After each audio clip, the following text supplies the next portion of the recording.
युद्ध इराण इस्रायलचे पण टेन्शनमध्ये पाकिस्तान. समजा तुम्ही सकाळी उठलात, पेट्रोल भरण्यासाठी पंपावर गेलात पण पंप बंद. मुलाला शाळेत सोडायला निघालात पण शाळाच बंद. ऑफिसला जायला सरकारने सांगितलं, ऑफिस बंद. आता घरूनच काम करा. ही कोविड मधली गोष्ट नाही, तर हे आज पाकिस्तानमध्ये घडतंय. याचं कारण आहे इराण इस्रायलचे युद्ध, जे पाकिस्तानपासून हजारो किलोमीटर दूर लढलं जातंय. आणि यामुळे पाकिस्तान देश कोणत्या संकटात सापडलाय, हे संकट कसं आहे, यापुढे काय होऊ शकतं, हे पाहूया या व्हिडिओच्या माध्यमातून. नमस्कार, मी पंकज आणि तुम्ही पाहताय कसं काय. इराण आणि इस्रायल यांच्या सुरू झालेला युद्ध आता 10व्या दिवसात पोहोचलाय.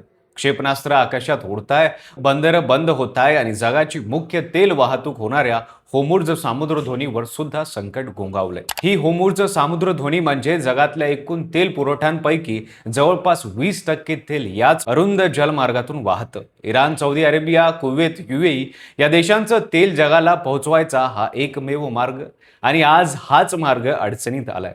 पाकिस्तानचं काय? तर पाकिस्तान हा देश कधीही तेलाबाबत स्वयंपूर्ण नव्हता. त्यांचे सगळे पेट्रोलियम ऊर्जा त्यांची शेजारी देश इराणकडून भागवली जात होती. कच्च्या तेलांपासून ते LPG पर्यंत पाकिस्तान इराणकडून आयात करतो. इराण हा पाकिस्तानचा सर्वात मोठा ऊर्जा पुरवठा देश होता. दोन्ही देशांची सीमा जवळजवळ 909 किलोमीटर लांब आहे. बलोचिस्तानमधून इराण गॅस पाईपलाईनने थेट पाकिस्तानमध्ये येतो. पण आता इराणवरच हल्ले होत आहेत. त्यांची बंदरं, त्यांचे तेल साठे सगळं धोक्यात आले. परिणाम, पाकिस्तानला उधारवर दुसरा कोणताही देश तेल द्यायला तयार नाही. पाकिस्तानमधील महत्वाची शहरं इस्लामाबाद, रावळपिंडी, कराची मध्ये सर्वत्र पेट्रोल पंपावर रांगा लागल्या आहेत, पण पंपच रिकामे आहेत. वाहनं रस्त्यावर थांबलेली दिसत आहेत. डिझेलच्या अभावी माल वाहतूक ठप्प झाली आहे. बाजारात महागाई उसळली आहे, कारण माल येण्याचा जाण्याचा मार्ग बंद झालाय.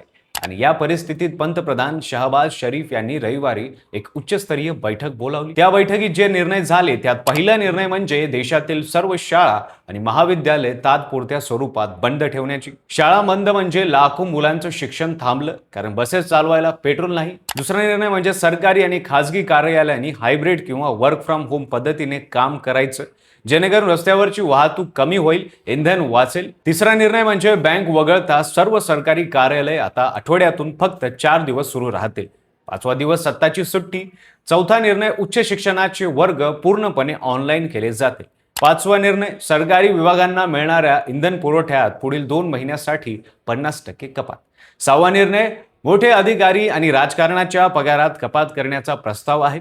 हे ऐकून तुम्हाला वाटत असेल, अरे हे आपल्या देशाने कोविडमध्ये केलं होतं तसं आहे.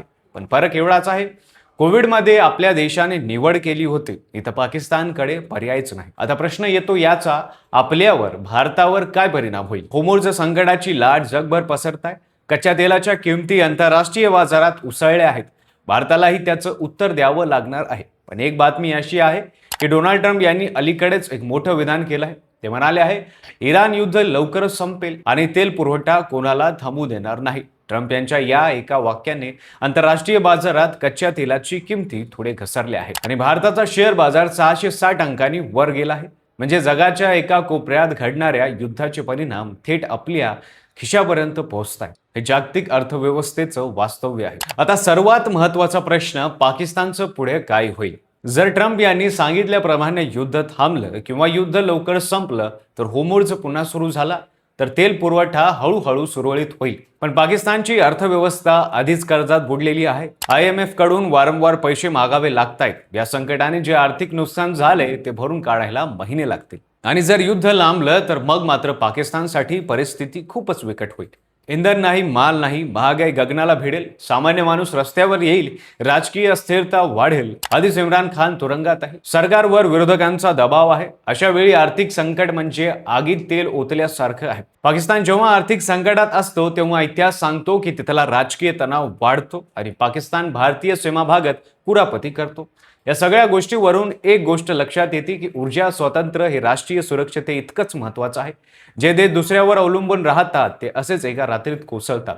आज पाकिस्तान शेजारच्या देशाच्या युद्धाने गुडघे टेकतोय, कारण त्यांनी वेळी स्वतःचं ऊर्जा धोरण मजबूत केलं नाही. भारताने मात्र गेल्या काही वर्षात सौर ऊर्जा, नूतनीकरण ऊर्जेत मोठी गुंतवणूक केली आहे. हे खूप महत्त्वाचं आहे. ही बातमी तुम्हाला कशी वाटली ते आम्हाला कमेंट करून नक्की सांगा. शेअर करा आणि सबस्क्राईब करा आणि पाहायला विसरू नका कसं काय.